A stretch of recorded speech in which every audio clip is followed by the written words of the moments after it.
Hey guys, it's Clayton here, and I'm wearing my Depeche Mode Memento Mori tour shirt I got in Chicago on April 5th. Today's video will be a little bit of story time, and I'll be finally unwrapping my 180-gram vinyl copy of Speak and Spell, which is the first album released by Depeche Mode, came out in 1981. And I've got my LED light set to red because that is the album's theme. So a little bit of story time about when I bought this. It was July 8th, 2022. If you know me, you probably know that I have a thing for remembering dates, especially if they're significant to me. And that was a special day. And if you don't already know, unfortunately, very sadly, Andrew Fletcher from Depeche Mode passed away May 26th of last year, 2022. But July 8th would have been his 61st birthday. So on July 8th in Seattle, which is about an hour from me, at a record store called Easy Street Records, there was a little celebration of life / birthday party for Andrew Fletcher. There was a DJ playing some Depeche Mode music there. His name's Mike. He's super cool.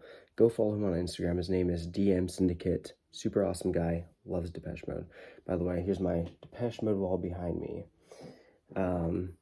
I have not prepared for this. I've not lined up anything of what I'm going to say, so this is probably going to be a bit random. Anyways, that day I was looking through the Depeche Mode records at Easy Street Records, and Speak and Spell is one of the only ones I didn't have out of the collection they had there. On top of buying Speak and Spell, I also bought the 45 7-inch single of Strange Love, which is from their 1987 album, Music for the Masses. This one was $10, and Speak and Spell was $25. And interestingly enough, they both fit today's theme of red. Very cool. Strange Love is an amazing song. I would say I prefer the single version rather than the longer album version. I'm not sure if this is the back of the video isn't turning everything backwards, but it says A side is Strange Love and B side is Pimp, which is the last song. It's an instrumental on Music for the Masses. I hope I got that right. I'm pretty sure it's the last song. Anyways, yes, bought this album July 8th, 2022 at Easy Street Records. It was a pretty awesome day. I don't think I worked that day. Probably requested the day off for it. I think it was probably the Saturday before, or it was about a week before. I was at an 80s party in Seattle at the Nectar Lounge in Fremont, and I had worked the next morning at like 6 in the morning, but I didn't end up leaving there until like 12:15, so I barely got any sleep. It was an amazing time. I think they played Enjoy Silence and Personal Jesus by Depeche Mode, which for being an 80s party, a little bit strange because those are actually 90s Depeche Mode songs. Anyways, to get to the point, there was a guy, I can't quite remember his name right now, but he's somewhere on my contacts. We got to talking, and he told me that a week later, on a Friday, July 8th, there's a Depeche Mode party at Easy Street Records. So, of course, since it's my favorite band, I had to be there. Ended up running into that guy at Easy Street Records as well. But I made some friends there. I met Helen and Matt. I believe Matt was wearing a Violator t-shirt, and I had one in my car, but I ended up wearing my MTV tank top. So I bet you guys are probably just waiting for me to open it now, so I'll do that. Track list, which is, oh, you can see my reflection right there, is a little bit different than the original album because this one has Dreaming of Me on it, which I believe Dreaming of Me was not on the album originally when it came out in 1981, although Dreaming of Me, which I got the single right over here. Dreaming Me was the first single released by Depeche Mode with the B-side of Ice Machine. I also have the 7-inch of Just Can't Get Enough, which the B-side is Any Second Now. I also have the 12-inch extended remix of Just Can't Get Enough. I believe it's pronounced the Schizo Mix, something like that. Anyways, the track list on this one, side 1 is New Life, I Sometimes Wish I Was Dead, which is a very positive instrumental, and I love that song. It doesn't sound sad at all, even though it's got a depressing name. Third song is Puppets, and there's Boys Say Go, Boys Say Go, Boys Say Go. Very fun song. No Disco, What's Your Name? Side 2 is Photographic, Tora Tora Tora, Big Muff, which is just, I believe it's the only instrumental song on the album. And there's Any Second Now, Voices, which is the only one that has Martin just on vocals. And Just Can't Get Enough, and then there's Dreaming of Me. I believe this is either the 2006 or 2007 remaster. And just since my cat's walking through, here's my cat, Fluffy. She's pretty awesome. Anyways, today I believe it's April 25th. So it's been 20 days since I saw Depeche Mode in Chicago. And it's been quite some time since I bought this record. But I'm finally going to open it and then probably play it later. Alright, it's been sealed. Now it's time to unseal it. Okay. This might be a bit wonky how I'm opening it. And I don't plan on editing this video, so hopefully this does not take too long to open. Already got some of the plastic off.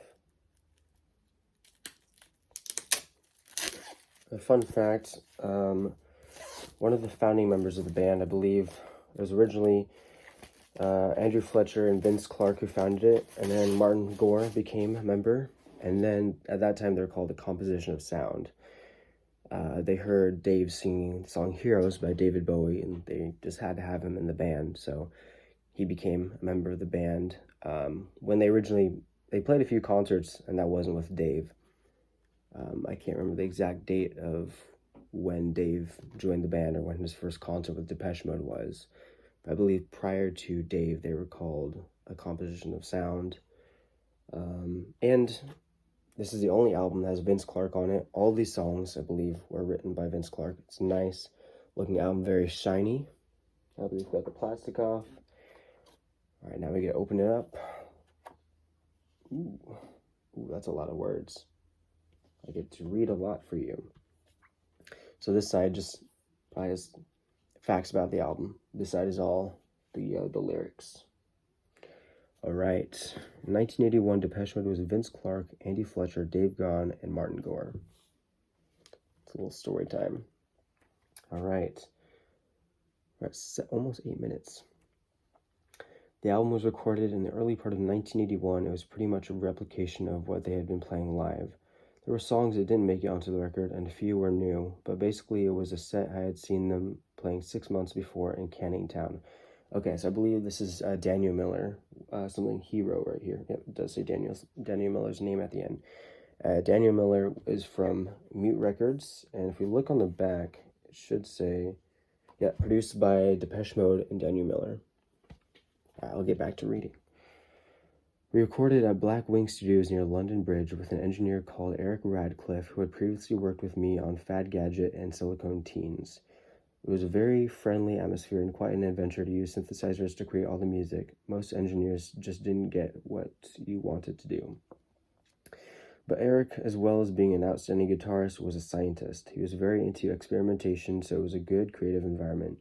We worked a lot with Eric after that. When Vince Clarke left Depeche Mode to form Yazoo, they even dedicated their first album, Upstairs Eric's, to him and his studio. I co-produced Speak and Spell with the band. All but 2 songs were written by Vince, and the other 2, Big Muff and Tora Tora Tora, were written by Martin. Both of these were significant in that Martin would later become Depeche Mode's main songwriter, but back then Vince was the driving force in the studio. I was there to help them get the sounds they wanted. I just tried to broaden their perspective as much as I could to show what was possible with the limited equipment we had. Vince Clarke was a dull, but Fletch and Martin were still working at the time, and Dave was still at art college in South End. I think they were hedging their bets. Fletch and Martin still had day jobs when they first appeared on Top of the Pops performing New Life. Fletch and Martin would come to Blackwing with a takeaway when they finished work. Martin always added some really nice counter melodies and things like that. I remember working on one track and he was standing there playing with one hand eating his dinner with the other. Obviously, it was monophonic synthesizer, so you could only use one hand at a time, but he still came up with something amazing. The first single was Dreaming of Me, like I said earlier, which wasn't on the album in the UK, although we put it on the US and European versions. That peaked at number 57 in the charts. Then New Life reached number 11. It was Mute's first top 20 hit. Then the band went to number 8 and Just Can't Get Enough. They had also been playing lots of gigs and receiving very good reviews by this time. I wasn't surprised, but I was really pleased when the album went to number 10 in November 1981. It stayed on the charts for 32 weeks. Wow. The success of Speak and Spell coincided with some big changes both inside Depeche Mode and around them. Mute removed their first permanent offices in West London, and we increased our staff to 4. But by the time the album came out, Vince was ready to leave. On the band's first European tour in late spring, communication between Vince and the rest of the band just seemed to have broken down. Vince announced confidently to the band and me that he was going to leave as soon as the album came out. We were in the middle of negotiating an American deal with Sire and didn't want to disrupt it by making this public, which was a bit naughty. But in the end, I think it worked out for everybody, and our relationship with Sire and its founder Seymour Steen continues today. So Depeche Mode played their last show together in November, and Vince officially left the band in December. The rest of the band grew up quite quickly because of that. Suddenly they had to take responsibility. We couldn't call it a blessing, but I think what came out of it was very strong. Martin was a very promising songwriter, and having made such a successful album, there was never any question of Depeche Mode stopping. By this time, Dave had quit college, and Martin and Fletch had handed in their notices. There was no going back. Even from before we put the first single out, there was a buzz that had grown quickly around the band. They started to generate substantial offers from major labels, but I'm glad to say they decided to stay with Mute even with no contract. We enjoyed working together and we trusted each other. It was the right decision, made for the right reasons, because that relationship has survived and thrived ever since. Speak and Spell was a remarkable debut that put the band on the world stage. Daniel Miller. And then we got the rest of the lyrics for the album right over here. All right. Now let's take it out. All right, here's the sleeve. Maybe it's called jacket. Maybe I'm getting it wrong. All right. I believe this is nice.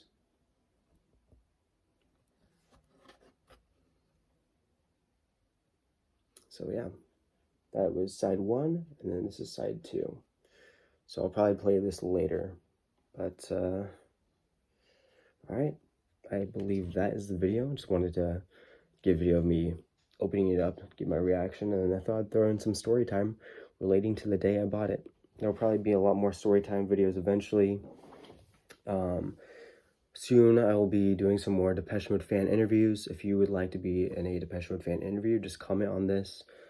I would love to interview as many Depeche Mode fans as I can. Soon I'll be uploading a video where I'm talking about this stuff I've bought from a record store recently, and then other Depeche Mode stuff I've bought recently, because I love Depeche Mode. Anyways, thank you for watching. I hope you have a nice day, and if you're a Depeche Mode fan, comment your favorite Depeche Mode song or favorite Depeche Mode album down below, or your thoughts on Depeche Mode, or you can just suggest some other music, because I love listening to music. So hope you have a nice day. Thanks for watching. See you later. Bye.